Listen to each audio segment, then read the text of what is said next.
ಇನ್ನ ಮೆಡಿಕಲ್ ಶಾಪ್ಗಳು ಬಂದ್ ಆಗಿ ಆಕ್ರೋಶ ವ್ಯಕ್ತವಾಗ್ತಾ ಇರೋದಕ್ಕೆ ಕಾರಣ ಈ ಫಾರ್ಮಸಿಗಳ ಹಾವಳಿ.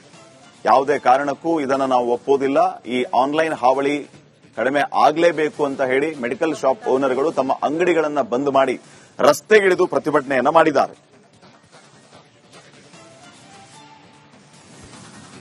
ಆನ್ಲೈನ್ನಲ್ಲಿ ಔಷಧ ಮಾರಾಟ ನಿಷೇಧ ಮಾಡುವಂತೆ ಆಗ್ರಹಿಸಿ, ಜೊತೆಗೆ ಆನ್ಲೈನ್ನಲ್ಲಿ ಅತಿಯಾದ ರಿಯಾಯಿತಿ ದರದಲ್ಲಿ ಔಷಧ ಮಾರಾಟವನ್ನು ಮಾಡ್ತಾ ಇದ್ದಾರೆ ಅಂತ ವಿರೋಧ ಮಾಡಿ ಇವತ್ತು ಮೆಡಿಕಲ್ ಬಂದ್ಗೆ ದೇಶವ್ಯಾಪಿ ಕರೆಯನ್ನು ಕೊಡಲಾಗಿತ್ತು. ಈ ಒಂದು ಸಂದರ್ಭದಲ್ಲಿ ಜನರಿಗೂ ಕೂಡ ಒಂದಿಷ್ಟು ಪ್ರಶ್ನೆಗಳು ಉದ್ಭವವಾಗಿದೆ. ಆನ್ಲೈನ್ನಲ್ಲಿ ಅಷ್ಟು ಕಡಿಮೆ ಪ್ರಮಾಣದಲ್ಲಿ ಯಾಕೆ ರಿಯಾಯಿತಿ ದರದಲ್ಲಿ ಮೆಡಿಸಿನ್ ಸಿಗುತ್ತೆ? ಎಲ್ಲ ವಿಚಾರವಾಗಿ ಮಾತಾಡೋದು ನಮ್ಮ ಜೊತೆ ಮಾಜಿ ಡ್ರಗ್ ಕಂಟ್ರೋಲ್ ಆಫೀಸರ್ ಆಗಿರುವಂತಹ ಡಾಕ್ಟರ್ BR ಜಗಶೆಟ್ಟಿ ಇದ್ದಾರೆ. ಅವ್ರನ್ನ ಮಾತನಾಡಿಸ್ಕೊಂಡು ಹೋಗೋಣ. ಸರ್, ಜನರಿಗೆ ಈಗ ಒಂದಿಷ್ಟು ಗೊಂದಲ, ಆನ್ಲೈನ್ ಬೆಸ್ಟ್ ಆಫ್ಲೈನ್ ಬೆಸ್ಟ್, ಅದರಲ್ಲಿರೋ ಪ್ಲಸ್ ಏನ್ ಸರ್, ಮೈನಸ್, ಅನುಕೂಲ ಅನಾನುಕೂಲ ಏನ್ ಸರ್? ಅಲ್ಲ, ಈಗ ನೋಡಿ, ಈಗೆಲ್ಲ ಡಿಜಿಟಲ್ ಎರ ಇರೋದ್ರಿಂದ ಥ್ರೂಔಟ್ ವರ್ಲ್ಡ್, ನಮ್ಮ ದೇಶದಲ್ಲಿ ಅಷ್ಟೇ ಅಲ್ಲ, ಎಲ್ಲಾ ಕಡೆಗೆ ಆನ್ಲೈನ್ ಇದೆ. ಅಂದ್ರೆ ಆನ್ಲೈನ್ ಮತ್ತೆ ಮನೆಗೆ ಕಳಿಸುವಂತ ಔಷಧಿ ಇದೆ. ಆನ್ಲೈನ್ ಅದರಲ್ಲಿ ಅನುಕೂಲ ಇದೆ, ಅನಾನುಕೂಲ ಇದೆ. ಈಗ ಆನ್ಲೈನ್ ನಲ್ಲಿ ಅನುಕೂಲ ಅಂತಂದ್ರೆ ಮನೆಗೆ ತಂದು ತಲುಪಿಸ್ತಾರೆ ಔಷಧಿ, ಅವರು ಇಮಿಡಿಯೇಟ್ಲಿ ಬರುತ್ತೆ. ಆಮೇಲೆ ಡಿಸ್ಕೌಂಟ್ ಅಂತ ಏನು ಹೇಳಿದ್ರಲ್ಲ ನೀವು, ಡಿಸ್ಕೌಂಟ್ ಬಗ್ಗೆ ಹೇಳೋದಾದ್ರೆ ಅವರು ನೇರವಾಗಿ ತಯಾರಕರಿಂದ ಖರೀದಿ ಮಾಡೋದ್ರಿಂದ ಮಧ್ಯದ ಕಮಿಷನ್ ಎಲ್ಲ ಹೋಗುತ್ತೆ. ಅದಕ್ಕೆ ಅವರು ಡಿಸ್ಕೌಂಟ್ ಕೊಡೋದಕ್ಕೆ ಸಾಧ್ಯ ಆಗುತ್ತೆ. ಈಗ ಮಾರುಕಟ್ಟೆಯಲ್ಲಿ ಏನಾದರೂ ಅತಿ ಡಿಸ್ಕೌಂಟ್ ಇದೆ, ಅದರಲ್ಲಿ ಗುಣಮಟ್ಟ ಸರಿ ಇಲ್ಲ ಅಂತಂದ್ರೆ ಸಂಬಂಧಪಟ್ಟ ಔಷಧ ಪರಿವೀಕ್ಷಕರಿಗೆ ಅಥವಾ ಸಂಬಂಧಪಟ್ಟ ಅಧಿಕಾರಿಗೆ ಹೇಳಿದ್ರೆ ಅವರು ಆ ಔಷಧಿ ಗುಣಮಟ್ಟ ಬಗ್ಗೆ ಪರೀಕ್ಷೆ ಮಾಡಿ ಕಾನೂನು ಪ್ರಕಾರ ಕ್ರಮ ಜರುಗಿಸ್ತಾರೆ. ಅದು ಒಂದು ಡಿಸ್ಟ್ರಿಬ್ಯೂಷನ್ ಪ್ರಕ್ರಿಯೆ ಹೆಂಗಿರುತ್ತೆ ಅಂದ್ರೆ, ಫಾರ್ಮಸಿಗಳಂದ್ರೆ ಅವರು ಮ್ಯಾನುಫ್ಯಾಕ್ಚರ್ ಇಂದ ಹಿಡಿದು ಆ ಫಾರ್ಮಸಿಗೆ ಬರೋ ತನಕ ಹೆಂಗಿರುತ್ತೆ ಪ್ರಕ್ರಿಯೆ? ಆನ್ಲೈನ್ ಅಲ್ಲಿ ಹೆಂಗಿದೆ? ಮ್ಯಾನುಫ್ಯಾಕ್ಚರ್ ಇಂದ C&F ಅಂತ ಬರುತ್ತೆ, C&F ಇಂದ ಹೋಲ್ಸೇಲರ್ಸ್ ಬರುತ್ತೆ, ಹೋಲ್ಸೇಲ್ ನಿಂದ ರಿಟೇಲರ್. ಕೆಲವೊಮ್ಮೆ ಹೋಲ್ಸೇಲ್ ಬರೋದು ಕೂಡ ಒಂದು 2-3 ಹ್ಯಾಂಡ್ಸ್ ಹೋಲ್ಸೇಲರ್ ಚೇಂಜ್ ಆಗೋ ಪರಿಸ್ಥಿತಿ ಇರುತ್ತೆ. ಅಲ್ಲಿಂದ ರಿಟೇಲರ್ ಬರುತ್ತೆ, ಹೋಲ್ಸೇಲ್ ನಿಂದ ರಿಟೇಲರ್ ಬರುತ್ತೆ. ಅದು ಪ್ರೊಸೀಜರ್. ಈ 2-3 ಪ್ರೊಸೀಜರ್ ಬೇಕಾದ್ರೆ ಅವ್ರು ಎಲ್ಲರದ್ದು ಕಮಿಷನ್ ಬೇಕಲ್ಲ, ಅವ್ರಿಗೆ 2% 3% ಏನೋ ಕಮಿಷನ್, ಆ ಕಮಿಷನ್ ಎಲ್ಲ ಉಳಿತಾಯ ಆಗಿಬಿಡ್ತದೆ ನೇರವಾಗಿ ಖರೀದಿ ಮಾಡೋದ್ರಿಂದ. ಆ ನೇರವಾಗಿ ಖರೀದಿ ಮಾಡಬಾರ್ದಂತೇನಿಲ್ಲ, ಖರೀದಿ ಮಾಡಬಹುದು, ಯಾರಾದರೂ ಖರೀದಿ ಮಾಡಬಹುದು. ಇವರು ಖರೀದಿ ಮಾಡ್ತಾರೆ, ಅವರು ಖರೀದಿ ಮಾಡ್ತಾರೆ, ಏನೂ ತೊಂದರೆ ಇಲ್ಲ. ಬಟ್ ಒಂದೇ ಒಂದು ತೊಂದರೆ ಬರೋದಂದ್ರೆ ಅಲ್ಲಿ ಯಾವ ಔಷಧಿ ಮಾಡ್ತಾರೆ, ಯಾವ ಔಷಧಿ ಇಲ್ಲ ಅಂತ ಅನ್ನೋದು ರಿಸ್ಟ್ರಿಕ್ಷನ್ ಬೇಕು ಅದಕ್ಕೆ, ಆನ್ಲೈನ್ ಮಾಡೋದಕ್ಕೆ. ಆ ರಿಸ್ಟ್ರಿಕ್ಷನ್ ಮಾಡೋ ಸಂಬಂಧ 2018ರಲ್ಲಿ ಭಾರತ ಸರ್ಕಾರ ಡ್ರಾಫ್ಟ್ ರೂಲ್ಸ್ ಪಬ್ಲಿಷ್ ಮಾಡಿದೆ. ಅದನ್ನು ಫೈನಲ್ ರೂಲ್ಸ್ ಇನ್ನೂ ಪಬ್ಲಿಷ್ ಆಗಿಲ್ಲ. ಫೈನಲ್ ರೂಲ್ಸ್ ಆದಷ್ಟು ಬೇಗ ಪಬ್ಲಿಷ್ ಆದ್ರೆ ಅದರಲ್ಲಿ ಎಲ್ಲ ಯಾವ್ಯಾವ ಬೇಕು ಕಂಡೀಷನ್ಸ್ ಎಲ್ಲ ಹಾಕಿ ಪಬ್ಲಿಷ್ ಮಾಡಿದ್ರೆ ಅದು ಎಲ್ರಿಗೂ ಅನ್ಕೊಳ್ಳುತ್ತೆ. ಆಮೇಲೆ ಇವರಿಗೂ ತೊಂದರೆ ಆಗ್ಬಾರ್ದು, ಅವರಿಗೂ ತೊಂದರೆ ಆಗ್ಬೋದು. ಈಗ ಡಿಸ್ಕೌಂಟ್ ನಿಮಗೆ ಅಷ್ಟೇ ಹೆಚ್ಚಿಗೆ ಬಂದರೂ ಕೂಡ ಅದು ಕನ್ಸ್ಯೂಮರ್ಗೆ ಲಾಭ ಆಗುತ್ತೆ ಯಾವ್ದಾದ್ರು ಕೂಡ. ಹಾಗಂತ ನ್ಯಾಚುರಲ್ ಇರ್ತದೆ ಎರಡು. ಒಂದು ಕನ್ಸ್ಯೂಮರ್ಗೆ ಡಿಸ್ಕೌಂಟ್ ಇಂದ ಲಾಭ ಆಗುತ್ತೆ, ಒಂದು ಹೋಮ್ ಡೆಲಿವರಿಯಿಂದ ಲಾಭ ಆಗುತ್ತೆ. ಈ ಹೋಮ್ ಡೆಲಿವರಿಗೂ ಕೂಡ ಕೊರೋನಾದಲ್ಲಿ ಭಾರತ ಸರ್ಕಾರದವರೇ ಆದೇಶ ಹೊರಡಿಸಿದ್ದಾರೆ, ಅದು ಹಿಂದೆ ತಗೊಂಡಿಲ್ಲ ಇನ್ನು. So it is allowed. ಆಮೇಲೆ ಟೆಲಿಮೆಡಿಸಿನ್ ಅಂತ ಬರುತ್ತೆ. ಟೆಲಿಮೆಡಿಸಿನ್ ಅಂದ್ರೆ ಅಲ್ಲಿ ಒಬ್ಬ ಡಾಕ್ಟರ್ ಇರಬೇಕು, ಇಲ್ಲಿ ಪೇಷಂಟ್ ನಿಮ್ ಜೊತೆಗೆ ಇನ್ನೊಬ್ಬ ಡಾಕ್ಟರ್ ಇರಬೇಕು, ಅವರು ವಿಡಿಯೋ ಕಾಲ್ ಮಾಡಿ ಕೇಳಿ ಇದು ಮಾಡಬೇಕು. ಆದ್ರೆ ಈಗ ಏನಾಗ್ತಾ ಇದೆ ಅಂತ ನನ್ನ ಅನಿಸಿಕೆ ಅಂತಂದ್ರೆ, ಯಾರೋ ಫೋನ್ ಮಾಡ್ತಾರೆ, ಯಾರೋ ಪ್ರಿಸ್ಕ್ರಿಪ್ಷನ್ ಬರೀತಾರೆ, ಅದು ಆಗಬಾರ್ದು. ಅದಕ್ಕೆ ರೆಸ್ಟ್ರಿಕ್ಷನ್ ಕಾನೂನು ಬರಬೇಕು. ಇನ್ನ ಮೆಡಿಕಲ್ ಶಾಪ್ಗಳು ಬಂದ್ ಆಗಿ ಆಕ್ರೋಶ ವ್ಯಕ್ತವಾಗ್ತಾ ಇರೋದಕ್ಕೆ ಕಾರಣ ಈ ಫಾರ್ಮಸಿಗಳ ಹಾವಳಿ. ಯಾವುದೇ ಕಾರಣಕ್ಕೂ ಇದನ್ನು ನಾವು ಒಪ್ಪೋದಿಲ್ಲ. ಈ ಆನ್ಲೈನ್ ಹಾವಳಿ ಕಡಿಮೆ ಆಗಲೇಬೇಕು ಅಂತ ಹೇಳಿ ಮೆಡಿಕಲ್ ಶಾಪ್ ಓನರ್ಗಳು ತಮ್ಮ ಅಂಗಡಿಗಳನ್ನ ಬಂದ್ ಮಾಡಿ ರಸ್ತೆಗಿಳಿದು ಪ್ರತಿಭಟನೆಯನ್ನ ಮಾಡಿದ್ದಾರೆ. ಆನ್ಲೈನ್ನಲ್ಲಿ ಔಷಧ ಮಾರಾಟ ನಿಷೇಧ ಮಾಡುವಂತೆ ಆಗ್ರಹಿಸಿ, ಜೊತೆಗೆ ಆನ್ಲೈನ್ನಲ್ಲಿ ಅತಿಯಾದ ರಿಯಾಯಿತಿ ದರದಲ್ಲಿ ಔಷಧ ಮಾರಾಟವನ್ನು ಮಾಡ್ತಾ ಇದ್ದಾರೆ ಅಂತ ವಿರೋಧ ಮಾಡಿ ಇವತ್ತು ಮೆಡಿಕಲ್ ಬಂದ್ಗೆ ದೇಶವ್ಯಾಪಿ ಕರೆಯನ್ನು ಕೊಡಲಾಗಿತ್ತು. ಈ ಒಂದು ಸಂದರ್ಭದಲ್ಲಿ ಜನರಿಗೂ ಕೂಡ ಒಂದಿಷ್ಟು ಪ್ರಶ್ನೆಗಳು ಉದ್ಭವವಾಗಿದೆ. ಆನ್ಲೈನ್ನಲ್ಲಿ ಅಷ್ಟು ಕಡಿಮೆ ಪ್ರಮಾಣದಲ್ಲಿ ಯಾಕೆ ರಿಯಾಯಿತಿ ದರದಲ್ಲಿ ಮೆಡಿಸಿನ್ ಸಿಗುತ್ತೆ? ಎಲ್ಲ ವಿಚಾರವಾಗಿ ಮಾತಾಡೋದು ನಮ್ಮ ಜೊತೆ ಮಾಜಿ ಡ್ರಗ್ ಕಂಟ್ರೋಲ್ ಆಫೀಸರ್ ಆಗಿರುವಂತಹ ಡಾಕ್ಟರ್ BR ಜಗಶೆಟ್ಟಿ ಇದ್ದಾರೆ. ಅವ್ರನ್ನ ಮಾತನಾಡಿಸ್ಕೊಂಡು ಹೋಗೋಣ. ಸರ್, ಜನರಿಗೆ ಈಗ ಒಂದಿಷ್ಟು ಗೊಂದಲ, ಆನ್ಲೈನ್ ಬೆಸ್ಟ್ ಆಫ್ಲೈನ್ ಬೆಸ್ಟ್, ಅದರಲ್ಲಿರೋ ಪ್ಲಸ್ ಏನ್ ಸರ್, ಮೈನಸ್, ಅನುಕೂಲ ಅನಾನುಕೂಲ ಏನ್ ಸರ್? ಅಲ್ಲ, ಈಗ ನೋಡಿ, ಈಗೆಲ್ಲ ಡಿಜಿಟಲ್ ಎರ ಇರೋದ್ರಿಂದ ಥ್ರೂಔಟ್ ವರ್ಲ್ಡ್, ನಮ್ಮ ದೇಶದಲ್ಲಿ ಅಷ್ಟೇ ಅಲ್ಲ, ಎಲ್ಲಾ ಕಡೆಗೆ ಆನ್ಲೈನ್ ಇದೆ. ಅಂದ್ರೆ ಆನ್ಲೈನ್ ಮತ್ತೆ ಮನೆಗೆ ಕಳಿಸುವಂತ ಔಷಧಿ ಇದೆ. ಆನ್ಲೈನ್ ಅದರಲ್ಲಿ ಅನುಕೂಲ ಇದೆ, ಅನಾನುಕೂಲ ಇದೆ. ಈಗ ಆನ್ಲೈನ್ ನಲ್ಲಿ ಅನುಕೂಲ ಅಂತಂದ್ರೆ ಮನೆಗೆ ತಂದು ತಲುಪಿಸ್ತಾರೆ ಔಷಧಿ, ಅವರು ಇಮಿಡಿಯೇಟ್ಲಿ ಬರುತ್ತೆ. ಆಮೇಲೆ ಡಿಸ್ಕೌಂಟ್ ಅಂತ ಏನು ಹೇಳಿದ್ರಲ್ಲ ನೀವು, ಡಿಸ್ಕೌಂಟ್ ಬಗ್ಗೆ ಹೇಳೋದಾದ್ರೆ ಅವರು ನೇರವಾಗಿ ತಯಾರಕರಿಂದ ಖರೀದಿ ಮಾಡೋದ್ರಿಂದ ಮಧ್ಯದ ಕಮಿಷನ್ ಎಲ್ಲ ಹೋಗುತ್ತೆ. ಅದಕ್ಕೆ ಅವರು ಡಿಸ್ಕೌಂಟ್ ಕೊಡೋದಕ್ಕೆ ಸಾಧ್ಯ ಆಗುತ್ತೆ.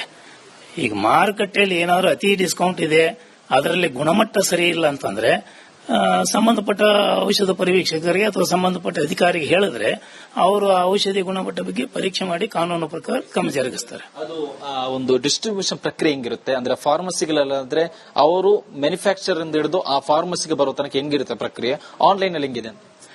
ಮ್ಯಾನುಫ್ಯಾಕ್ಚರ್ ಇಂದ C&F ಅಂತ ಬರುತ್ತೆ, C&F ಇಂದ ಹೋಲ್ಸೇಲರ್ಸ್ ಬರುತ್ತೆ, ಹೋಲ್ಸೇಲ್ ನಿಂದ ರಿಟೇಲರ್. ಕೆಲವೊಮ್ಮೆ ಹೋಲ್ಸೇಲ್ ಬರೋದು ಕೂಡ ಒಂದು 2-3 ಹ್ಯಾಂಡ್ಸ್ ಹೋಲ್ಸೇಲರ್ ಚೇಂಜ್ ಆಗೋ ಪರಿಸ್ಥಿತಿ ಇರುತ್ತೆ. ಅಲ್ಲಿಂದ ರಿಟೇಲರ್ಗೆ ಬರುತ್ತೆ, ಹೋಲ್ಸೇಲ್ ನಿಂದ ರಿಟೇಲರ್ಗೆ ಬರುತ್ತೆ. ಅದು ಪ್ರೊಸೀಜರ್. ಈ 2-3 ಪ್ರೊಸೀಜರ್ ಬರ್ಕೋರು ಅವ್ರು ಎಲ್ಲರದ್ದು ಕಮಿಷನ್ ಬೇಕಲ್ಲ, ಅವ್ರಿಗೆ 2% 3% ಏನೋ ಕಮಿಷನ್, ಆ ಕಮಿಷನ್ ಎಲ್ಲ ಉಳಿತಾಯ ಆಗಿಬಿಡ್ತದೆ ನೇರವಾಗಿ ಖರೀದಿ ಮಾಡೋದ್ರಿಂದ. ಆ ನೇರವಾಗಿ ಖರೀದಿ ಮಾಡಬಾರ್ದಂತೇನಿಲ್ಲ, ಖರೀದಿ ಮಾಡಬಹುದು, ಯಾರಾದರೂ ಖರೀದಿ ಮಾಡೋದು. ಇವರು ಖರೀದಿ ಮಾಡ್ತಾರೆ, ಅವರು ಖರೀದಿ ಮಾಡ್ತಾರೆ, ಏನೂ ತೊಂದರೆ ಇಲ್ಲ. ಬಟ್ ಒಂದೇ ಒಂದು ತೊಂದರೆ ಬರೋದಂದ್ರೆ ಅಲ್ಲಿ ಯಾವ ಔಷಧಿ ಮಾಡ್ತಾರೆ ಯಾವ ಔಷಧಿ ಇಲ್ಲ ಅಂತ ಅನ್ನೋದು ರಿಸ್ಟ್ರಿಕ್ಷನ್ ಬೇಕು ಅದಕ್ಕೆ ಆನ್ಲೈನ್ ಮಾಡೋದಕ್ಕೆ. ಆ ರಿಸ್ಟ್ರಿಕ್ಷನ್ ಮಾಡೋ ಸಂಬಂಧ 2018ರಲ್ಲಿ ಭಾರತ ಸರ್ಕಾರ ಡ್ರಾಫ್ಟ್ ರೂಲ್ಸ್ ಪಬ್ಲಿಷ್ ಮಾಡಿದೆ. ಅದನ್ನು ಫೈನಲ್ ರೂಲ್ಸ್ ಇನ್ನೂ ಪಬ್ಲಿಷ್ ಆಗಿಲ್ಲ. ಫೈನಲ್ ರೂಲ್ಸ್ ಆದಷ್ಟು ಬೇಗ ಪಬ್ಲಿಷ್ ಆದ್ರೆ ಅದರಲ್ಲಿ ಎಲ್ಲ ಯಾವ್ಯಾವ ಬೇಕು ಕಂಡೀಷನ್ಸ್ ಎಲ್ಲ ಹಾಕಿ ಪಬ್ಲಿಷ್ ಮಾಡಿದ್ರೆ ಅದು ಎಲ್ರಿಗೂ ಅನುಕೂಲತೆ. ಆಮೇಲೆ ಇವರಿಗೂ ತೊಂದರೆ ಆಗಬಹುದು, ಅವರಿಗೂ ತೊಂದರೆ ಆಗಬಹುದು. ಈಗ ಡಿಸ್ಕೌಂಟ್ ನಿಮಗೆ ಅಷ್ಟೇ ಹೆಚ್ಚಿಗೆ ಬಂದರೂ ಕೂಡ ಅದು ಕನ್ಸ್ಯೂಮರ್ಗೆ ಲಾಭ ಆಗುತ್ತೆ ಯಾವುದಾದ್ರೂ ಕೂಡ. ಹಾಗಂತ ನ್ಯಾಚುರಲ್ ಇರ್ತವೆ ಎರಡು. ಒಂದು ಕನ್ಸ್ಯೂಮರ್ಗೆ ಡಿಸ್ಕೌಂಟ್ ಇಂದ ಲಾಭ ಆಗುತ್ತೆ, ಒಂದು ಹೋಮ್ ಡೆಲಿವರಿಯಿಂದ ಲಾಭ ಆಗುತ್ತೆ. ಈ ಹೋಮ್ ಡೆಲಿವರಿಗೂ ಕೂಡ ಕೊರೋನಾದಲ್ಲಿ ಭಾರತ ಸರ್ಕಾರದವರೇ ಆದೇಶ ಹೊರಡಿಸಿದ್ದಾರೆ, ಅದು ಹಿಂದೆ ತಗೊಂಡಿಲ್ಲ ಇನ್ನು. So it is allowed. ಆಮೇಲೆ ಟೆಲಿಮೆಡಿಸಿನ್ ಅಂತ ಬರುತ್ತೆ. ಟೆಲಿಮೆಡಿಸಿನ್ ಅಂದ್ರೆ ಅಲ್ಲಿ ಒಬ್ಬ ಡಾಕ್ಟರ್ ಇರಬೇಕು, ಇಲ್ಲಿ ಪೇಷಂಟ್ ನಿಮ್ ಜೊತೆಗೆ ಇನ್ನೊಬ್ಬ ಡಾಕ್ಟರ್ ಇರಬೇಕು, ಅವರು ವಿಡಿಯೋ ಕಾಲ್ ಮಾಡಿ ಕೇಳಿ ಇದು ಮಾಡಬೇಕು. ಆದ್ರೆ ಈಗ ಏನಾಗ್ತಾ ಇದೆ ಅಂತ ನನ್ನ ಅನಿಸಿಕೆ ಅಂತಂದ್ರೆ ಯಾರೋ ಫೋನ್ ಮಾಡ್ತಾರೆ, ಯಾರೋ ಪ್ರಿಸ್ಕ್ರಿಪ್ಷನ್ ಬರೀತಾರೆ, ಅದು ಆಗಬಾರ್ದು. ಅದಕ್ಕೆ ರಿಸ್ಟ್ರಿಕ್ಷನ್ ಕಾನೂನು ಬರಬೇಕು. ಇನ್ನ ಮೆಡಿಕಲ್ ಶಾಪ್ಗಳು ಬಂದ್ ಆಗಿ ಆಕ್ರೋಶ ವ್ಯಕ್ತವಾಗ್ತಾ ಇರೋದಕ್ಕೆ ಕಾರಣ ಈ ಫಾರ್ಮಸಿಗಳ ಹಾವಳಿ. ಯಾವುದೇ ಕಾರಣಕ್ಕೂ ಇದನ್ನ ನಾವು ಒಪ್ಪೋದಿಲ್ಲ. ಈ ಆನ್ಲೈನ್ ಹಾವಳಿ ಕಡಿಮೆ ಆಗಲೇಬೇಕು ಅಂತ ಹೇಳಿ ಮೆಡಿಕಲ್ ಶಾಪ್ ಓನರ್ಗಳು ತಮ್ಮ ಅಂಗಡಿಗಳನ್ನ ಬಂದ್ ಮಾಡಿ ರಸ್ತೆಗಿಳಿದು ಪ್ರತಿಭಟನೆಯನ್ನ ಮಾಡಿದ್ದಾರೆ. ಆನ್ಲೈನ್ ನಲ್ಲಿ ಔಷಧ ಮಾರಾಟ ನಿಷೇಧ ಮಾಡುವಂತೆ ಆಗ್ರಹಿಸಿ, ಜೊತೆಗೆ ಆನ್ಲೈನ್ ನಲ್ಲಿ ಅತಿಯಾದ ರಿಯಾಯಿತಿ ದರದಲ್ಲಿ ಔಷಧ ಮಾರಾಟವನ್ನು ಮಾಡ್ತಾ ಇದ್ದಾರೆ ಅಂತ ವಿರೋಧ ಮಾಡಿ ಇವತ್ತು ಮೆಡಿಕಲ್ ಬಂದ್ಗೆ ದೇಶವ್ಯಾಪಿ ಕರೆಯನ್ನು ಕೊಡಲಾಗಿತ್ತು. ಈ ಒಂದು ಸಂದರ್ಭದಲ್ಲಿ ಜನರಿಗೂ ಕೂಡ ಒಂದಿಷ್ಟು ಪ್ರಶ್ನೆಗಳು ಉದ್ಭವ ಆಗಿದೆ. ಆನ್ಲೈನ್ ನಲ್ಲಿ ಅಷ್ಟು ಕಡಿಮೆ ಪ್ರಮಾಣದಲ್ಲಿ ಯಾಕೆ ರಿಯಾಯಿತಿ ದರದಲ್ಲಿ ಮೆಡಿಸಿನ್ ಸಿಗುತ್ತೆ? ಎಲ್ಲ ವಿಚಾರವಾಗಿ ಮಾತಾಡೋದು ನಮ್ಮ ಜೊತೆ ಮಾಜಿ ಡ್ರಗ್ ಕಂಟ್ರೋಲ್ ಆಫೀಸರ್ ಆಗಿರುವಂತಹ ಡಾಕ್ಟರ್ BR ಜಗಶೆಟ್ಟಿ ಇದ್ದಾರೆ. ಅವ್ರನ್ನ ಮಾತನಾಡಿಸ್ಕೊಂಡು ಹೋಗೋಣ. ಸರ್, ಜನರಿಗೆ ಈಗ ಒಂದಿಷ್ಟು ಗೊಂದಲ, ಆನ್ಲೈನ್ ಬೆಸ್ಟ್ ಆಫ್ಲೈನ್ ಬೆಸ್ಟ್, ಅದರಲ್ಲಿರೋ ಪ್ಲಸ್ ಏನ್ ಸರ್, ಮೈನಸ್, ಅನುಕೂಲ ಅನಾನುಕೂಲ ಏನ್ ಸರ್?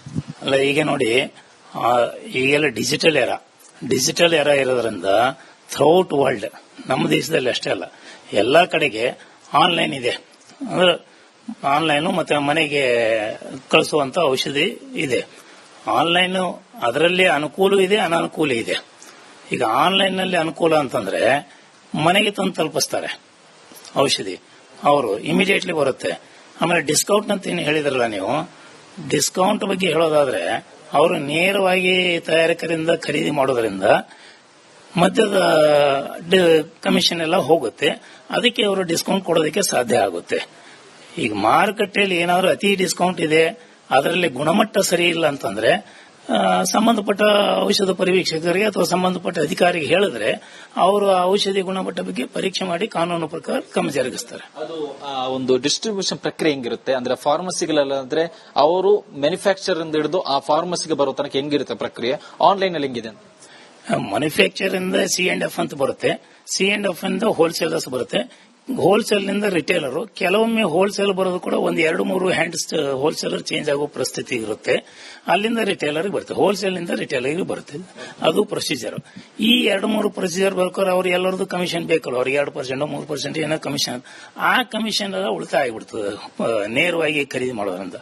ಆ ನೇರವಾಗಿ ಖರೀದಿ ಮಾಡಬಾರ್ದಂತೇನಿಲ್ಲ, ಖರೀದಿ ಮಾಡಬಹುದು, ಯಾರಾದರೂ ಖರೀದಿ ಮಾಡೋದು. ಇವರು ಖರೀದಿ ಮಾಡ್ತಾರೆ, ಅವರು ಖರೀದಿ ಮಾಡ್ತಾರೆ, ಏನೂ ತೊಂದರೆ ಇಲ್ಲ. ಬಟ್ ಒಂದೇ ಒಂದು ತೊಂದರೆ ಬರೋದಂದ್ರೆ ಅಲ್ಲಿ ಯಾವ ಔಷಧಿ ಮಾಡ್ತಾರೆ, ಯಾವ ಔಷಧಿ ಇಲ್ಲ ಅಂತ ಅನ್ನೋದು ರಿಸ್ಟ್ರಿಕ್ಷನ್ ಬೇಕು ಅದಕ್ಕೆ ಆನ್ಲೈನ್ ಮಾಡೋದಕ್ಕೆ.